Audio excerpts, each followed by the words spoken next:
Kristus dalam hidup kami, sehingga hidup kami boleh diubahkan.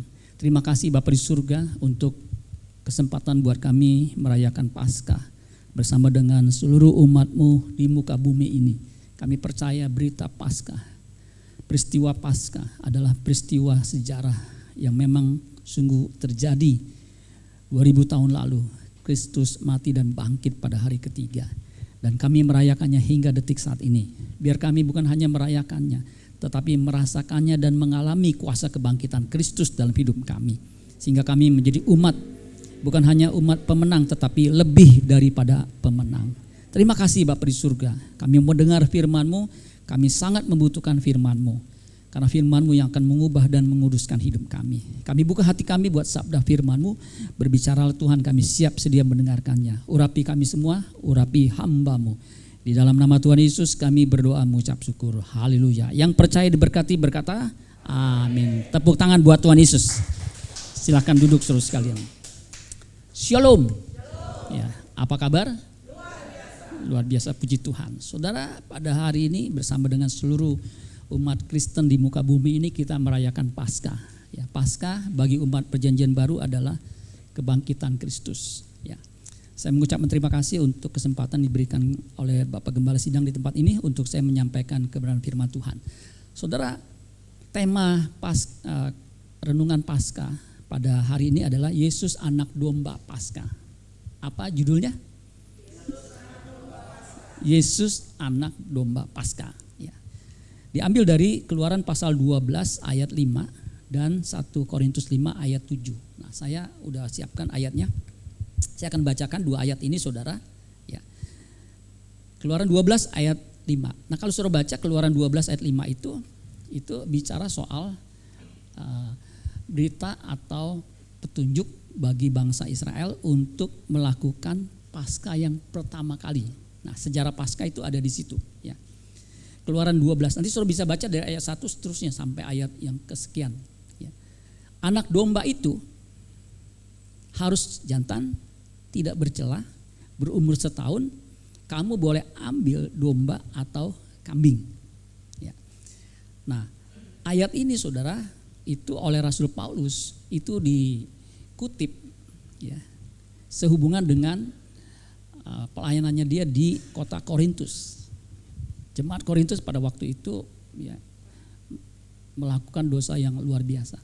Nah, dia singgung saudara sekalian dalam suratnya, dia bilang begini, buanglah ragi yang lama itu supaya kamu menjadi adonan yang baru.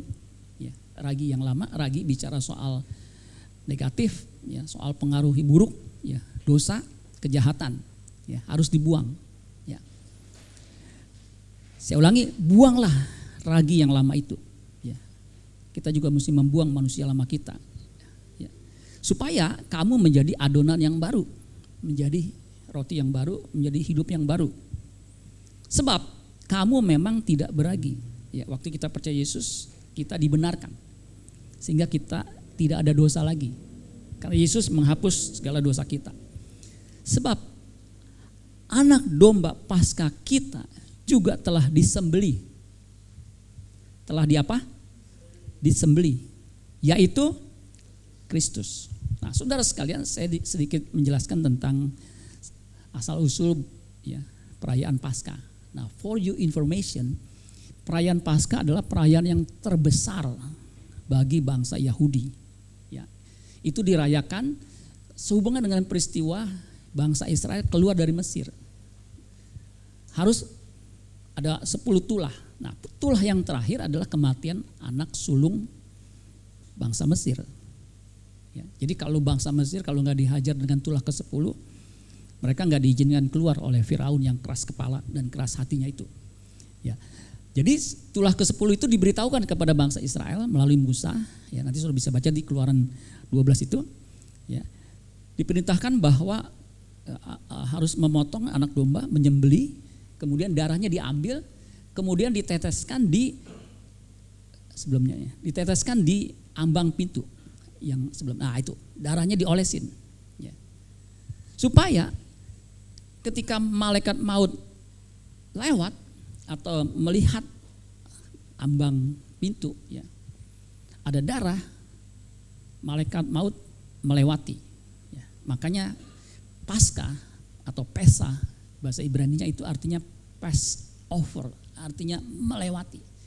Jadi yang ada di dalam rumah itu, yang ada darah di ambang pintu itu selamat dari kematian, dari maut. Ya. Nah, sedangkan bangsa Mesir yang pada waktu itu tidak tahu, ya, harus melakukan seperti itu seluruh anak sulungnya termasuk hewan, anak sulung hewan itu mati binasa, saudara. Ya. Sehingga bangsa Israel bisa keluar. Ya. Sementara bangsa Mesir terjadi ratapan yang luar biasa karena anak sulung bagi bangsa Mesir sama juga bagi bangsa-bangsa lain itu kebanggaan. Pada saat itu mati semua, maka terjadi ratapan dan bangsa Israel keluar dari Mesir. Maka sejak saat itu saudara sekalian, Tuhan menetapkan perayaan Paskah. Makanya di Keluaran 12 itu judulnya Passover Instituted. Artinya perayaan Paskah itu harus dilembagakan, harus terus menerus dilakukan sebagai ketetapan untuk selama-lamanya. Makanya di ayat 14 Keluaran 12, hari ini akan menjadi peringatan bagimu.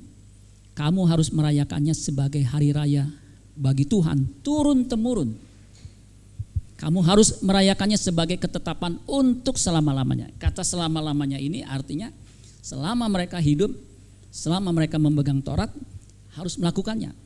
Ayat 17, maka haruslah kamu rayakan hari ini turun-temurun, itulah suatu ketetapan untuk selama-lamanya. Makanya saudara sekalian sejak saat itu mereka merayakan Paskah.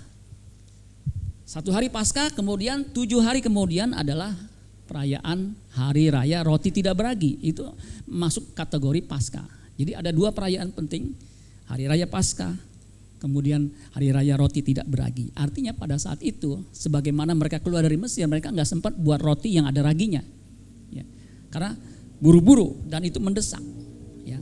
Nah, harus dirayakan selama 7 hari makan tanpa roti yang ada, makan roti yang tidak ada raginya, saudara. Nah, itu menjadi ketetapan.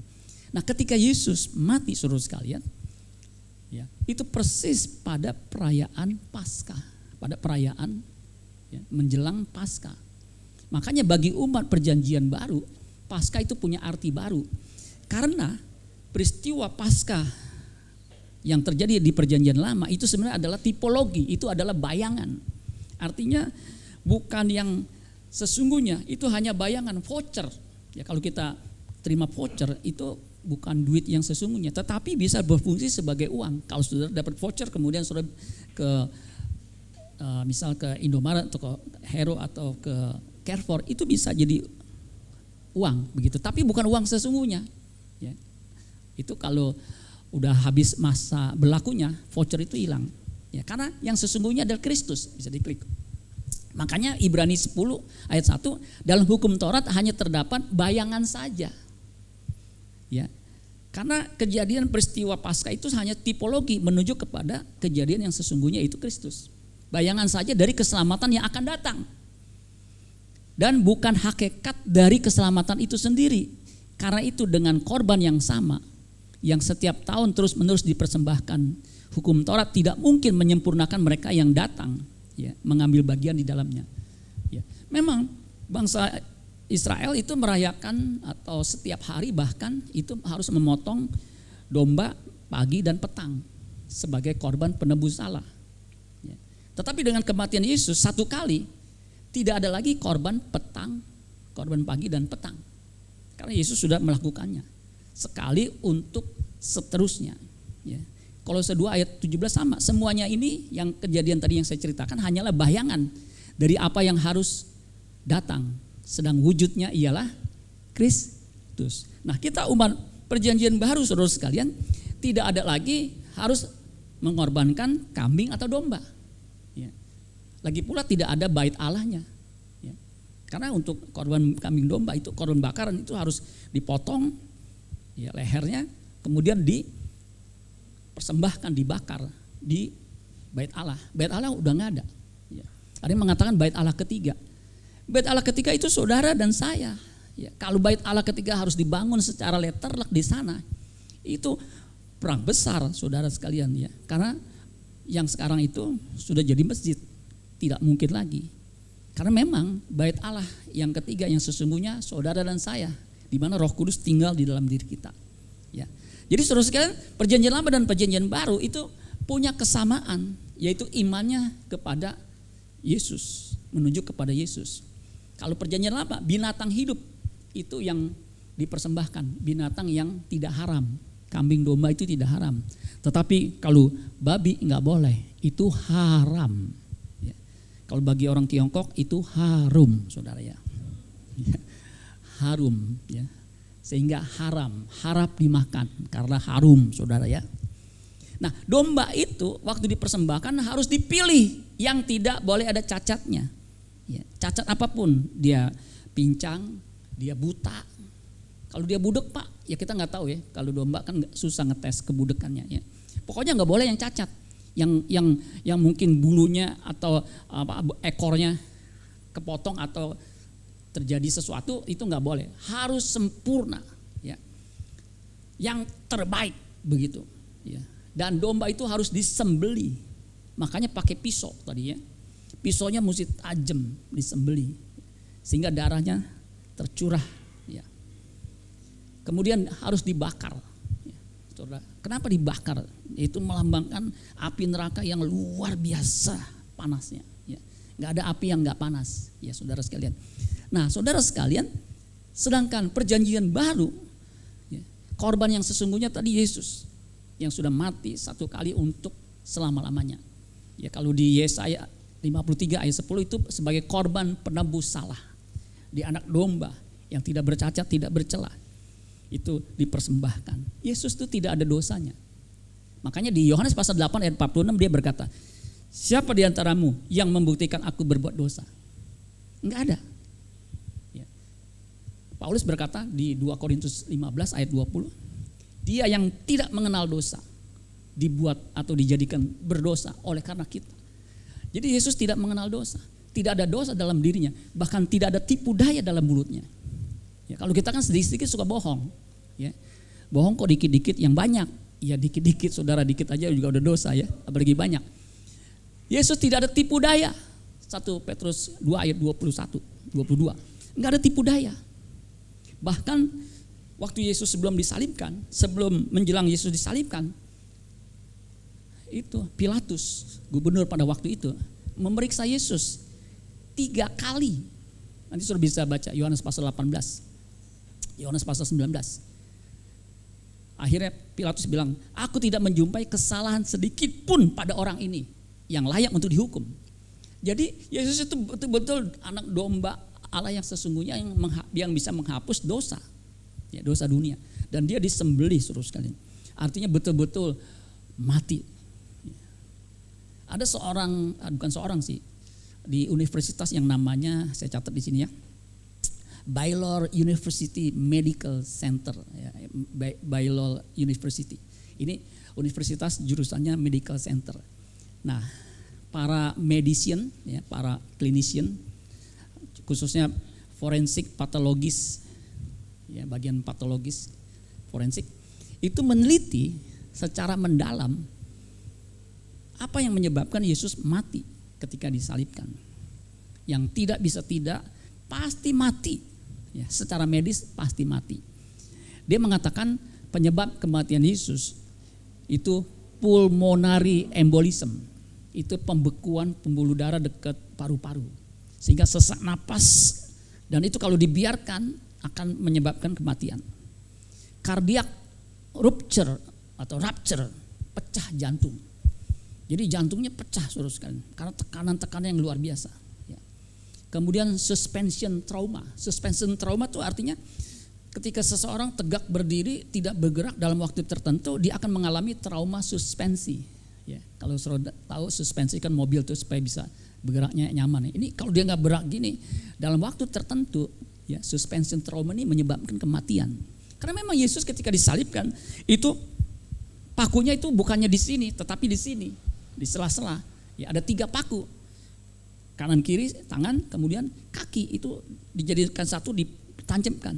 Sehingga Yesus itu suspension trauma, dia tegak berdiri tidak bisa bergerak Kalau dia bergerak begini, ini sakitnya na'udzubillah karena ketarik begitu. Apalagi punggungnya sudah babak belur, hancur lebur.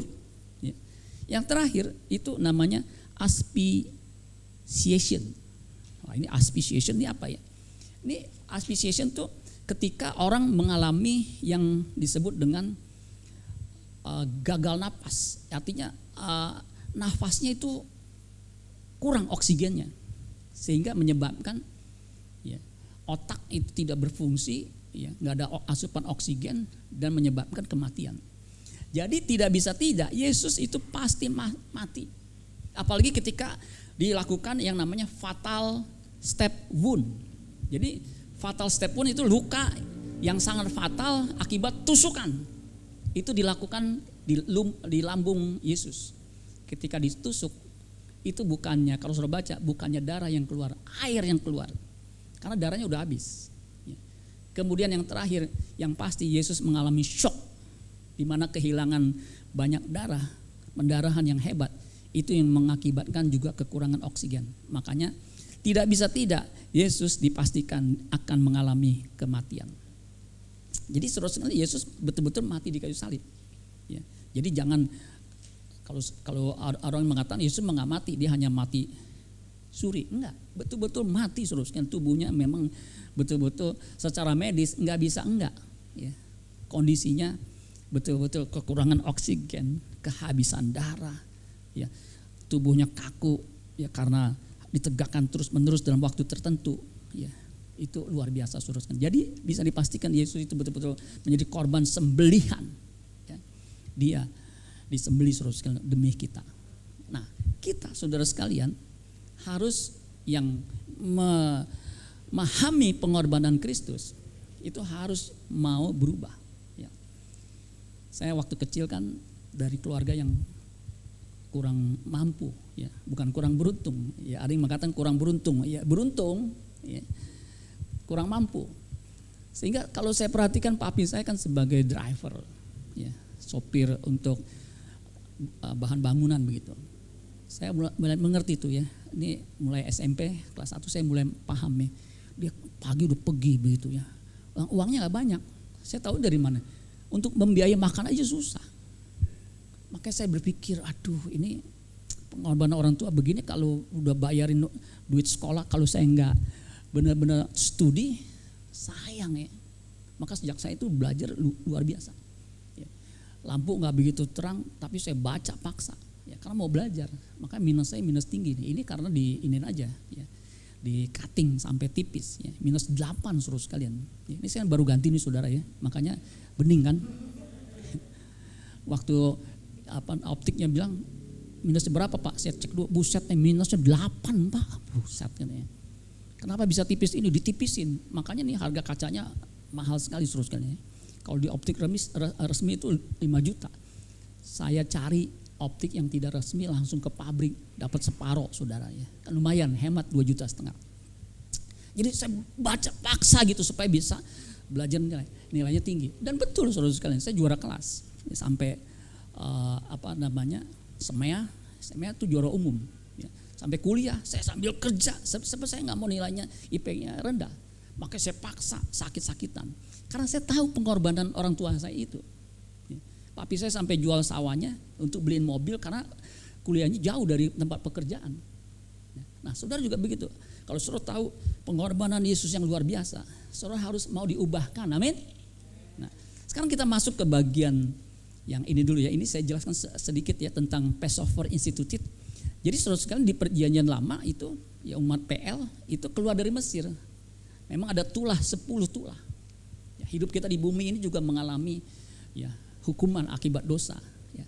Tetapi domba Paskah, ya, domba pada waktu disembelih itu membuat bangsa Israel terhindar dari maut, kematian anak sulung. Dan Tuhan menetapkan itu menjadi ketetapan untuk selama-lamanya.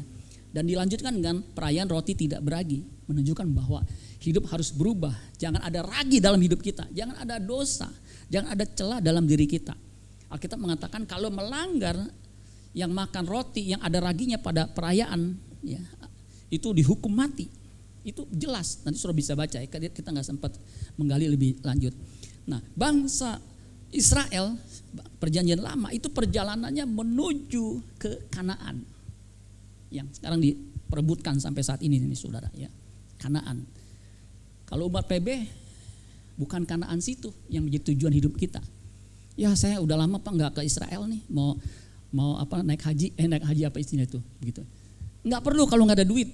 Kalau ada duit pergi, nggak ada duit jangan paksa, nabung sampai makan kurang demi ke sana, ya ngumpulin duit 40 juta untuk ke sana.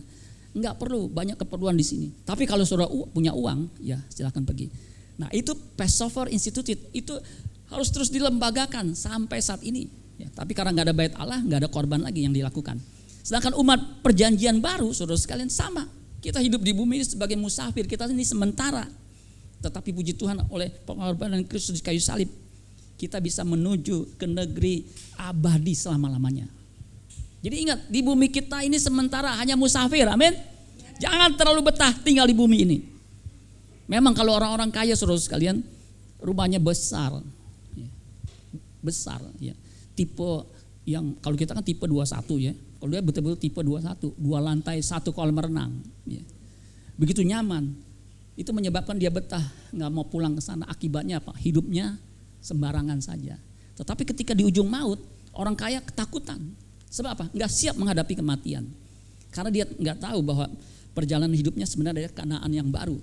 Tanah airnya adalah di kerajaan surga. Makanya umat perjanjian baru itu perjalanannya bukan hanya menempuh Kanaan baru, tetapi menempuh perubahan. Kalau saudara nggak berubah dengan kematian pengorbanan Kristus, itu yang namanya penghinaan. Kayak saya, kalau saya nggak belajar sungguh-sungguh, itu jeripayah orang tua saya. Mami saya tuh sampai dagang ulam. Untuk apa? Membantu. Kalau nggak anak 5 nggak cukup. Ya. Itu kalau saya menyanyiakan pengorbanan, itu penghinaan atas jeripayahnya. Nah sama kita juga begitu. Makanya waktu kita percaya Yesus, kita dibaptis. Ya, makanya saudara yang udah percaya, daftarkan diri saudara untuk dibaptis, selam. Kemudian diangkat. Itu melambangkan apa? Saudara mati bersama dengan kematian Kristus, kemudian dibangkitkan. Makanya kalau dibaptis, itu biasanya nggak lama-lama. Ya. Kalau Yesus kan mati, bangkit pada hari ketiga. Kalau kita enggak, diselap, enggak didiamin 3 hari baru diangkat lagi, ya mati saudara sekalian. Diselam 3 jam Pak, 3 jam juga tewas. Paling 3 detik.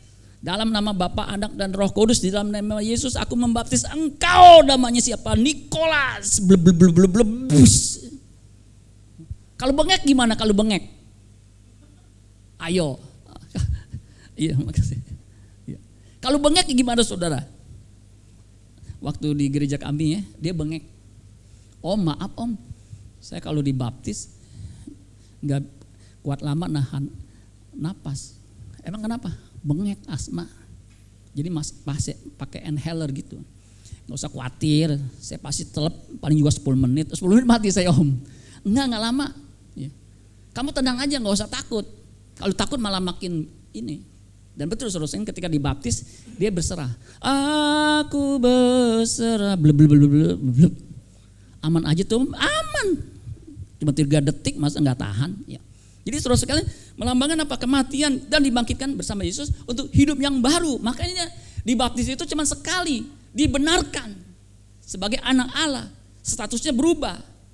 Itu sekali. Pak, ini mumpung saya ke Yerusalem, saya mau dibaptis di Sungai Yordan, boleh nggak? Ya buat apa? Cukup sekali. Di mana? Di kolam renang kek atau di Sungai Ciliwung kek yang banyak buayanya itu, buaya buntung? Nggak ada yang di Sungai Ciliwung. Sekali. Setelah itu, kalau bangsa Israel merayakan roti tidak beragi, kita merayakan perjamuan kudus. Perjamuan kudus itu setiap kali berulang-ulang untuk apa? Menguduskan hidup kita. Yang memang ketika hidup di bumi ini banyak sekali debu-debu dosa yang menempel dalam hidup kita. Makanya perlu dibersihkan. Kamu memang sudah bersih oleh firman yang kukatakan. Itu firman yang menguduskan. Kuduskanlah mereka dalam kebenaran. Firmanmu adalah kebenaran. Ya. Yohanes 17 ayat 17. Nah sekarang apa artinya Yesus sebagai anak domba Allah dan implikasinya, keterkaitannya dengan kita. Ini penting saudara sekalian. Yesus itu saudara sekalian, tadi saya katakan sebagai anak domba yang tidak bercacat, tidak bercela. Dan Pilatus sudah memeriksa dia itu pemimpin sekaligus sebenarnya hakim. Hakim itu tahu ya, orang ini bersalah atau tidak. Ya. Dia itu mati betul-betul disembelih. Secara medis tidak mungkin tidak Yesus mati disembelih anak domba. Ya, kalau ada yang meragukan itu salah. Ada seseorang yang meragukan kematian Kristus. Saudara tahu nggak? Akhirnya dia bertobat. Ya. Karena memang medis membuktikan pakunya aja 5 sampai 6 inci itu kan besar sekali. Kalau kepaku begitu orang mengalami kaku, pembekuan darah yang menyebabkan tadi itu paru-parunya nggak bisa napas. Karena apa? Ada pembekuan darah. Dan Yesus itu korban penebus salah. Sudah dibuatkan. Yesaya pasal 53 ayat 10. Dia sebagai korban penebus dosa. Dan dia dibangkitkan. Yang setuju katakan amin. Yesus itu dibangkitkan. Makanya di Ibrani pasal 5 ayat 7 di situ dikatakan tuh ada di situ ya. Ibrani 5 ayat 7 dalam hidupnya sebagai manusia ia telah mempersembahkan doa dan permohonan dengan ratap tangis dan keluhan kepada Dia yang sanggup menyelamatkannya dari maut. Dan karena apa? Dan karena apa? Kesalehannya ia telah didengarkan. Dan sekalipun ia adalah anak, ia telah belajar menjadi taat dari apa yang telah dideritanya. Dan sesudah ia mencapai kesempurnaannya, dia mati di kayu salib berkata, tetelestai, artinya sudah selesai, sudah sempurna. Ia menjadi pokok keselamatan yang abadi bagi semua orang yang taat kepadanya. Jadi bagi kita yang percaya kepada Dia, yang taat, ketika kita percaya kepada Dia, kita itu ikut diselamatkan. Karena Dia yang sulung dari antara banyak saudara yang bangkit. Dan kita ya, di 1 Korintus 15 ayat berapa tuh? Itu Dia yang sulung, kemudian kita juga yang percaya ikut dibangkitkan. Kenapa? Kesalehannya. Kisah 10 ayat 40. Coba di sini nggak ada ya. Kisah 10 ayat 40. Bisa ditayangkan. Nah, di situ dikatakan begini. Kisah 10 ayat 40 ya. Saya akan bacakan buat kita semua. Kisah 10 ayat 40. Yesus itu telah dibangkitkan siapa? Allah. Pada hari yang ketiga. Dan Allah apa? Berkenan bahwa Ia menampakkan diri. Jadi yang membuat Yesus dibangkitkan karena Allah berkenan. Makanya Dia dibangkitkan. Terjemahan baru, ini Alkitab terjemahan baru nih, saya dikasih sama Pak Gembala nih. Ya, dikatakan begini. Terjemahan baru ini lebih cocok dengan bahasa aslinya. Karena dikatakan Allah telah membangkitkan Dia pada hari yang ketiga dan memperkenankan Dia menampakkan diri. Itu yang benar karena memang kata aslinya itu bentuk kata kerjanya itu aktif. Yang aktif itu Allah yang membangkitkan. Karena apa? Karena Allah berkenan. Karena apa? Karena kesalehannya Dia telah didengarkan. Ya, Dia dibangkitkan sehingga bisa menjadi pokok, menjadi model, menjadi penggubah. Bagi kita yang percaya, kita juga akan dibangkitkan asal kita juga hidup seperti Dia, saleh. Ya, tidak bercacat, tidak bercela dalam hidup ini ketika mengarungi hidup ini di bumi. Makanya saudara sekalian pastikan saudara berusaha. Karena waktu kita percaya Yesus kita ditempatkan kudus tidak bercacat. Kalau kita sudah ditempatkan kudus tidak bercacat, tapi kita maunya hidup berdosa, nggak bisa ditempatkan di dalam kerajaannya. Ya, bisa next. Nah, saudara sekalian, ya klik. Jadi saudara sekalian, kita ini saudara yang tadi Yesus sebagai pokok keselamatan, sebagai yang sulung, dan kita yang percaya terhisap untuk juga diselamatkan. Sebagaimana dosa masuk oleh satu orang, demikian juga keselamatan itu karena satu orang, yaitu korban dari Yesus Kristus menyebabkan kita bisa diselamatkan. Ya. Kolose 1 ayat 22, sekarang diperdamaikannya, nyanyi huruf besar oleh Yesus ya, di dalam tubuh jasmani Kristus oleh kematiannya. Jadi kalau Yesus nggak mati di kayu salib, saudara dan saya akan meluncur masuk neraka. Nggak ada possibility, nggak ada kemungkinan untuk bisa masuk ke surga, nggak ada.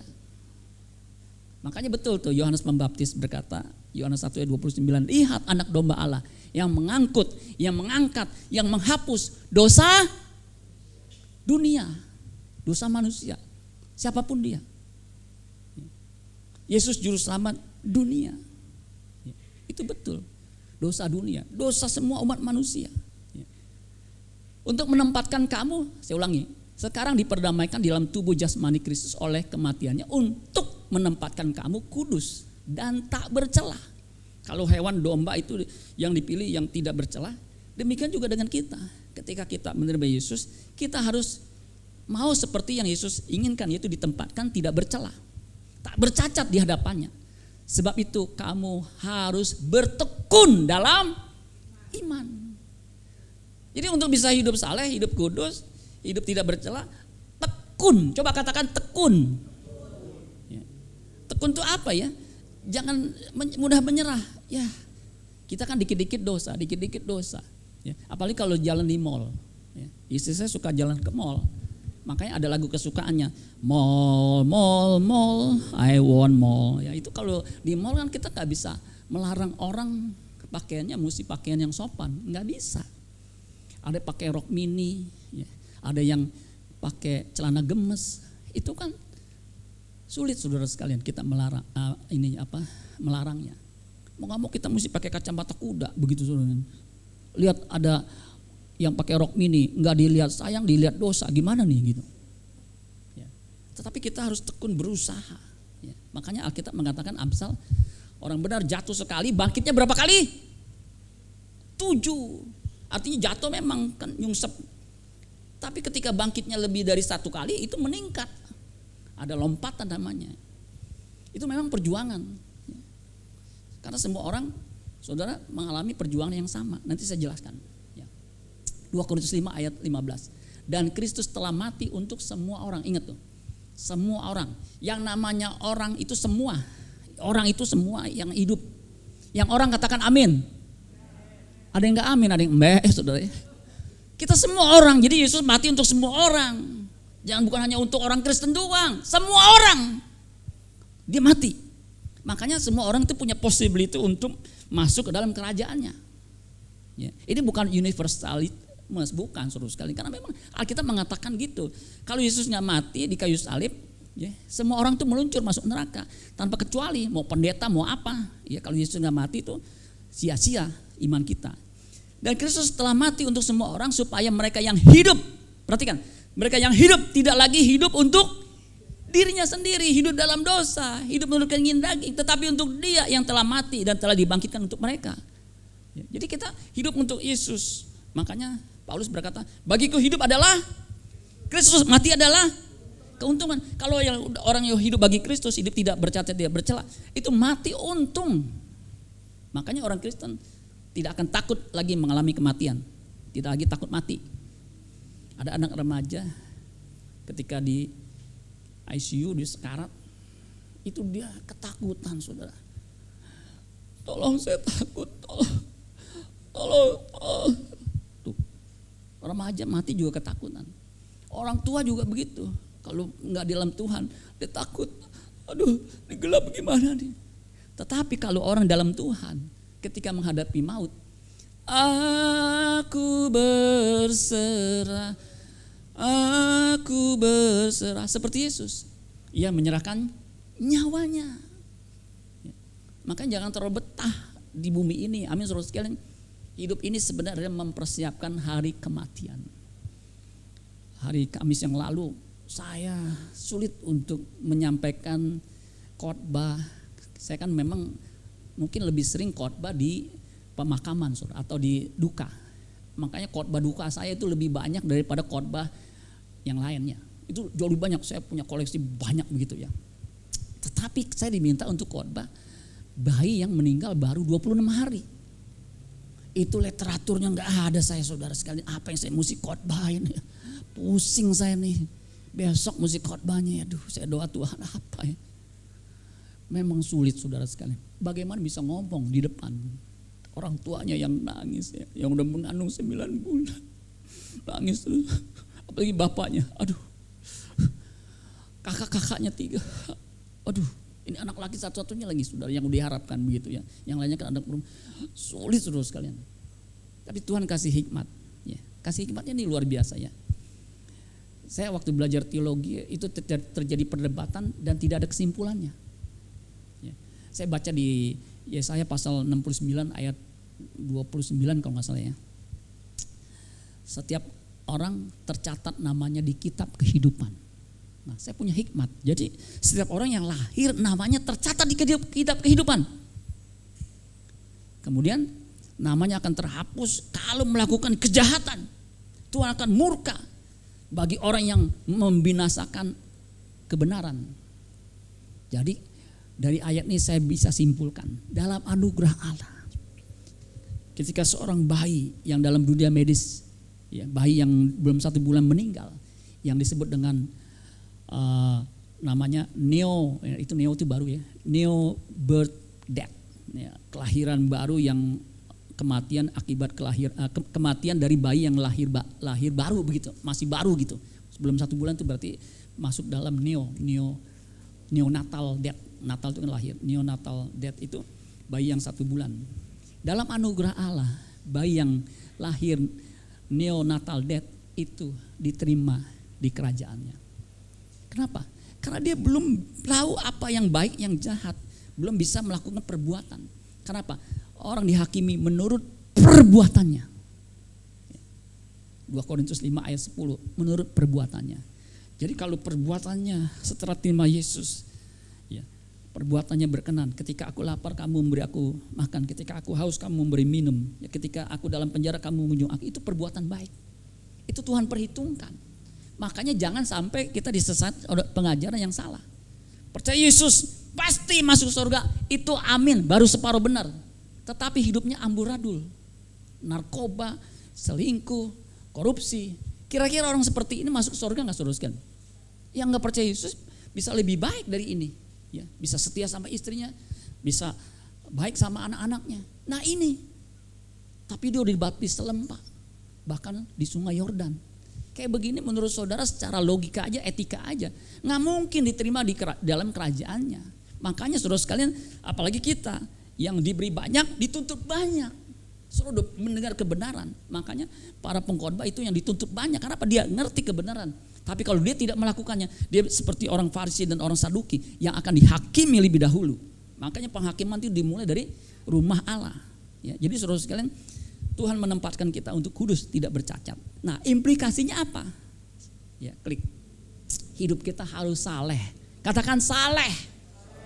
Bukan saya salah, saleh. Beda cuman sama A doang, saudara sekalian. Kalau kita mau dibangkitkan, hidup kita harus saleh seperti Kristus, di mana Bapa berkenan. Yesus tuh sejak ada di muka bumi ini, sejak dia bayi terus ya sampai dia anak-anak umur 12 tahun sampai dia dewasa 33,5 tahun.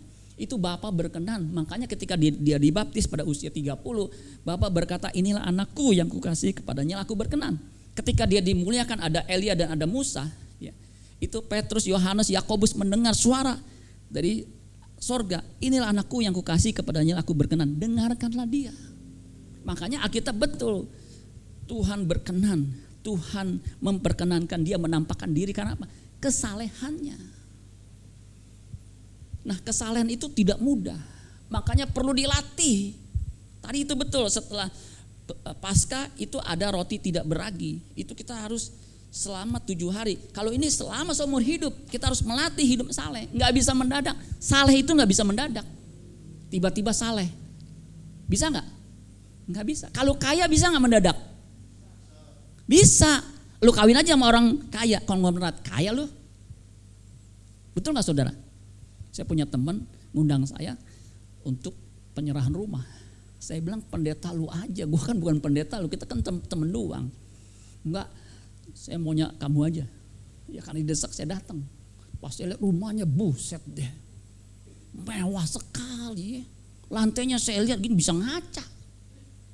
Itu belakangnya, itu batu alam. Saya kan tahu batu alam, saya pakai batu alam itu mahal sekali.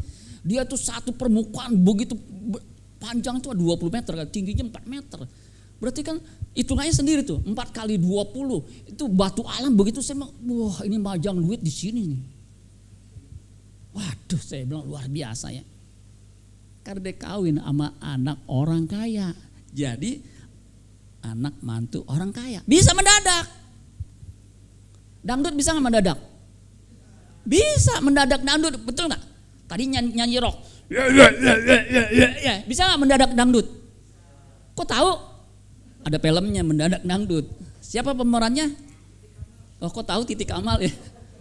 Dia udak-udak karena dituduh melakukan narkoba. Ya, di kampung nggak ada nyanyi rock. Disuruh mendadak bisa. Ya, begitu saudara sekalian ya, saya nggak bisa nyanyi dangdut sih ya. Terajana, udah bisa saudara mendadak. Tapi untuk saleh nggak bisa mendadak. Kaya bisa mendadak, kena lotre, dapat tuh. Ya, ada yang dapat 1 triliun, waduh mendadak dia kaya. Ada yang mendadak kaya dari apa? Dia nemu batu, ternyata itu batu meteor. Ketika dicek bisa 400 juta lebih, kaya dia saudara sekalian. Bisa mendadak kaya, tetapi saleh mesti dilatih. Amin saudara. Makanya latihlah dirimu beribadah. Sebenarnya lebih tepat ini terjemahan Alkitab yang terbuka. Latihlah dirimu untuk hidup dalam kesalehan. Ya, karena kesalehan itu berguna, bukan hidup saat ini, tetapi hidup yang akan datang. Kalau saudara hidup nggak saleh, udah ditebus saudara Yesus, ngaku percaya Yesus, tapi hidupnya jahat, nggak mungkin masuk surga. Pendeta ya, bisa khotbah, bisa mempersiapkan firman, tetapi membunuh, masuk surga nggak saudara sekalian? Ada kan pendeta membunuh? Waduh, kalau saudara baca itu luar biasa tuh. Ya. Jadi harus dilatih. Ya. Karena pas standar kesalehan itu tinggi. Makanya Yesus berkata begini. Ini Alkitab Borneo. Kalau Alkitab yang biasa, ya, jika hidup keagamanmu tidak lebih benar daripada hidup keagaman ahli Taurat dan orang Farisi, sesungguhnya aku berkata kepadamu, kamu tidak akan masuk dalam kerajaan surga. Jadi kesalehan kita, hidup keagaman itu righteousness. Ya, righteousness itu dari kata Yunani dikaiosune, artinya hidup benernya. Ya. Terjemahan Borneo mengatakan, ya versinya mengatakan, maka aku berkata kepadamu, sesungguhnya kamu tidak akan memasuki kerajaan surga. Ya. Jika kesalehanmu tidak lebih daripada kesalehan ahli Taurat dan orang Farisi. Kalau orang Farisi, ahli Taurat kesalehannya itu diperlihatkan di depan. Kalau dia berdoa, tangannya dikedangkan di depan-depan orang ya, sehingga terlihat ya saleh. Kalau kita kesalahannya nggak lebih dari itu, ya, kesalahannya munafik seperti itu, nggak masuk dalam kerajaan surga. Ya, berarti orang Farisi nggak masuk dong? Kagak masuk. Makanya Yesus berkata, celaka kamu, ahli Taurat dan orang Farisi. Ya, itu kamu seperti kuburan. Ya. Jadi standarnya tinggi, makanya mesti dilatih. Kita kadang-kadang apa bisa ya? Dulu kita bingung. Ada orang kok bisa main piano, nggak lihat bisa ya begitu. Tahu nggak? Butuh bertahun-tahun itu bisa melatih begitu. Antara tuts yang putih sama yang hitam itu. Tetapi kalau terlatih dia bisa, tanpa lihat juga dia bisa begitu saudara sekalian. Karena latihan. Ya. Kesalahan itu kenapa mesti dilatih? Karena hanya orang yang bisa saleh itu bisa dibangkitkan. Kenapa mesti saleh? Harus dilatih. Kenapa mesti dilatih? Karena kita punya kecenderungan jahat. Natur kita natur berdosa. Ya, oleh Martin Luther mengatakan non posse non peccare, tidak bisa tidak berbuat dosa. Dikit-dikit berbuat dosa. Kejadian 6 ayat 5, ketika dilihat Tuhan bahwa kejahatan manusia besar di bumi dan bahwa segala kecenderungan hatinya selalu membuahkan apa? Kejahatan semata-mata. Ini enggak sesuai dengan natur kita. Kita kan maunya membalas. Betul enggak saudara sekalian? Lu baik sama gue bisa baik sama lu. Tetapi kalau lu jahat sama gue bisa lebih jahat puluhan kali dari lu. Itu kan begitu manusia. Nah itu kan natur berdosa. Bagaimana bisa mengubah natur yang berdosa ini bisa menjadi natur ilahi seperti Yesus. Ketika di kayu salib dia berkata, ya Bapa ampunilah mereka sebab mereka tidak tahu apa yang mereka perbuat. Itu kan susah. Itu butuh latihan saudara sekalian. Enggak bisa mendadak. Butuh kerja keras. Makanya keselamatan itu bukan hanya percaya. Yesus ditanya, pekerjaan apa yang harus aku lakukan untuk memperoleh kerajaan surga? Percaya kepada Yesus. Karena percaya itu pekerjaan. Pekerjaan bagaimana mengubah hidup kita yang cenderung berbuat dosa menjadi ilahi. Yang bukan hanya tidak berbuat dosa, tetapi tidak bisa lagi berbuat dosa. Itu mustahil. Tetapi apa yang mustahil bagi manusia tidak mustahil bagi Allah. Jadi kesalehan kita bukan hanya standar orang Farisi dan orang Saduki, ahli-ahli Taurat. Ada orang muda yang kayaknya ada ujub yang menarik datang kepada Yesus. Guru, apa yang harus aku lakukan untuk bisa memperoleh hidup kekal?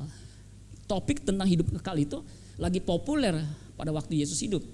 Yesus berkata begini, hidup kekal itu artinya bukan hanya hidup selama-lamanya di surga, tetapi hidup berkualitas tinggi. Yesus berkata, apa yang dikatakan hukum Taurat? Jangan membunuh, jangan mencuri, jangan berzina, jangan mengucap kasih dusta, hormati ayah ibumu. Dia bilang apa? Semuanya itu telah kuturuti. Artinya sudah dia lakukan sejak muda. Dia kan orang Yahudi, pasti sudah melakukan hukum Taurat. Kemudian dijawab, apalagi masih kurang. Nah ini Ini kurang, standarnya nggak seperti ini. Yesus berkata, kalau kamu hendak sempurna, jualah segala milikmu, berikan itu kepada orang miskin, kemudian ikutlah aku. Itu yang sulit. Alkitab mengatakan, Matius pasal 19 ayat 25, ya, 21 atau 25 begitu. Pergilah ia dengan sedihnya. Kenapa? Enggak sanggup, kesalehannya terlalu tinggi. Tapi bagi kita yang percaya, kita bisa karena ada Roh Kudus ditempatkan dalam diri kita yang membimbing kita kepada seluruh kebenaran, yang menguatkan kita. Makanya beri diri kita diselamatkan, diubah, ya. Dan untuk bisa saleh itu nggak mudah karena ada penganiayaan. Di perjanjian lama aja Sadrah, Mesak, Abednego ketika mau menyembah Allah Elohim Yahweh, ya itu kan hidup saleh tuh penyembahannya. Itu menghadapi apa? Dapur perapian yang menyala-nyala. Bahkan sampai 7 kali lipat. Algojo yang memasukkan dia aja mati. Itu dia, ya orang biasa itu bisa pasti mati. Itu aniaya yang luar biasa. Tetapi Tuhan menghargai orang yang mau hidup benar. Makanya ketika masuk dapur perapian, Alkitab mengatakan bau hangus saja enggak. Kenapa? Ada Yesus di situ. Ada orang keempat. Siapa itu? Seperti malaikat. Berarti Yesus putra Allah. Amin, saudara sekalian. Sama Daniel juga begitu. Biasa 3 hari dia berdoa menghadap Yerusalem, kiblatnya. Tetapi ketika ada perintah tidak boleh berdoa kepada yang lain kecuali kepada patung itu atau kepada raja. Daniel tetap mau berdoa, ketahuan, dimasukin ke goa singa. Kalau goa singa adanya apa? Singa, namanya goa singa, masa adanya kucing? Kalau kucing mah sama kita pasti kita menang lah ya. Kucing masih kecil, kucing kecil. Kalau singa, waduh, ditabok begini terus kan robek semua. Tetapi karena Daniel taat, ada pembelaan Tuhan. Walaupun meskipun ada aniaya. Nah kita dunia sekarang ini, dunia medsos, itu aniayanya lebih luar biasa. Kalau saudara nggak kuat, habis saudara sekalian. Tadi ada orang yang ketemu saya, udah lama dulu sekolah minggu ya, udah lama nggak itu. Ya karena penyakit badannya dikurus, saya nggak kenalin. Dia bilang, aduh saya rusak begini Pak, gimana ya Pak ya? Kembali kepada Tuhan. Kalau mau dipulihkan, kalau enggak, itu dunia itu ganas ya, merebut kita dari kehidupan kekristenan itu bisa melemparkan kita ke neraka saudara sekalian, luar biasa ya.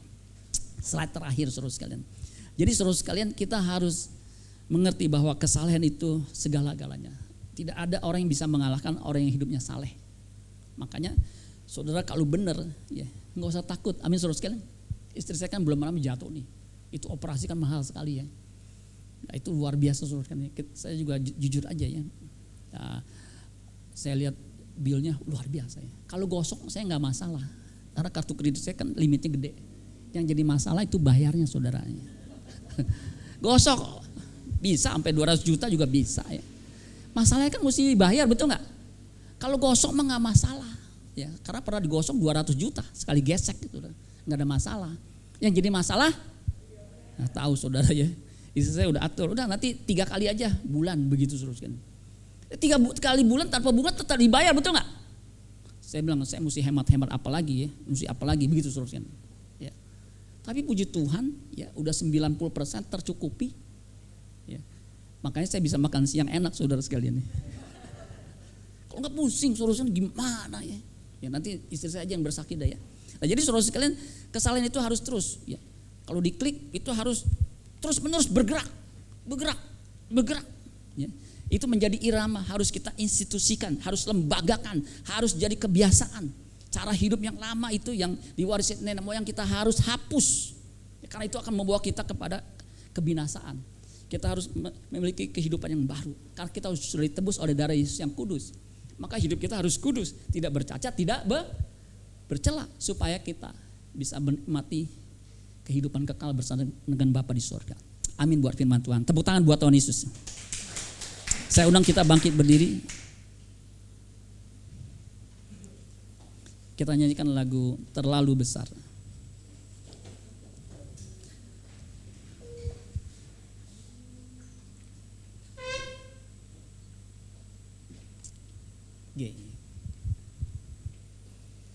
Haleluya. Biar pada kesempatan kali ini kita menghayati pengorbanan Kristus, anak domba Allah, anak domba Paskah yang sudah mati buat kita semua, yang kini menjadi pendoa syafaat buat kita semua. Haleluya. Terima kasih Bapak. Haleluya.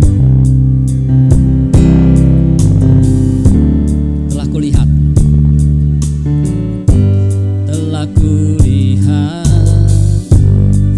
bukti kasih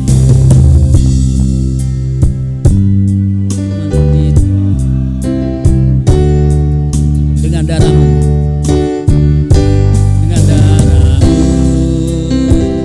selamatku, ini ku hidup.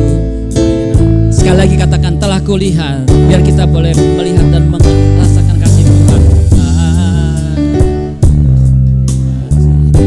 Bukti kasih Tuhan di kayu salib.